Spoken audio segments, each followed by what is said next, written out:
ताकत का एहसास कराने की आवश्यकता है।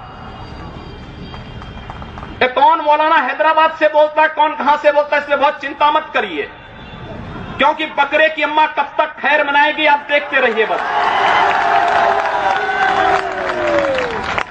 बहुत दिन चलेगा नहीं ये। उन सबको मालूम है कि आने वाला समय और आने वाला दिशा क्या होने जा रही है। यह हिंदुत्व की सदी है और हिंदुत्व की सदी केवल भारत की नहीं दुनिया की सदी होगी। पूरी दुनिया के अंदर हिंदुत्व का झंडा एक बार पुनः मजबूती के साथ भगवा झंडा दुनिया के अंदर कोने कोने में लहराएगा। उसके अनुसार एक बार पुरुषार्थ किए जाने की आवश्यकता है। हिंदू कभी निराशावादी नहीं हो सकता है, कभी नहीं। दुनिया के अंदर तमाम संस्कृतियां मिट गई, तमाम परंपराएं मिट गई, सब कुछ नष्ट हो गया, कोई पूछने वाला नहीं, इतिहास में नाम शेष हो गए।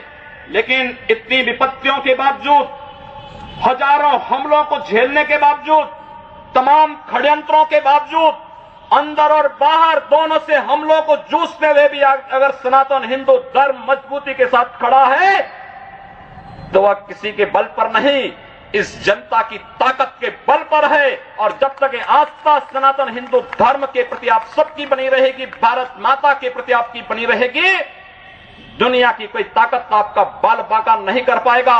हमें किसी ओबामा से सर्टिफिकेट की आवश्यकता नहीं।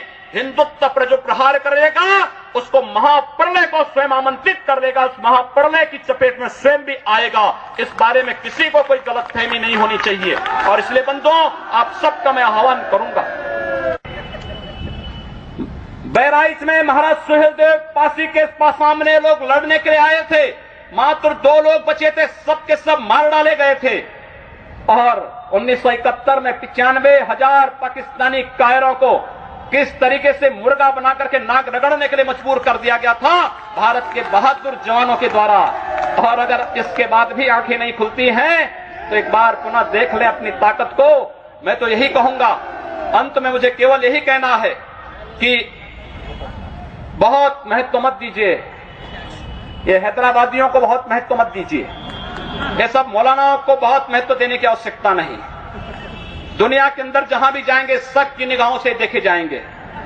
भारत का संत दुनिया के अंदर कहीं भी जाता है सम्मान की निगाहों से देखा जाता है।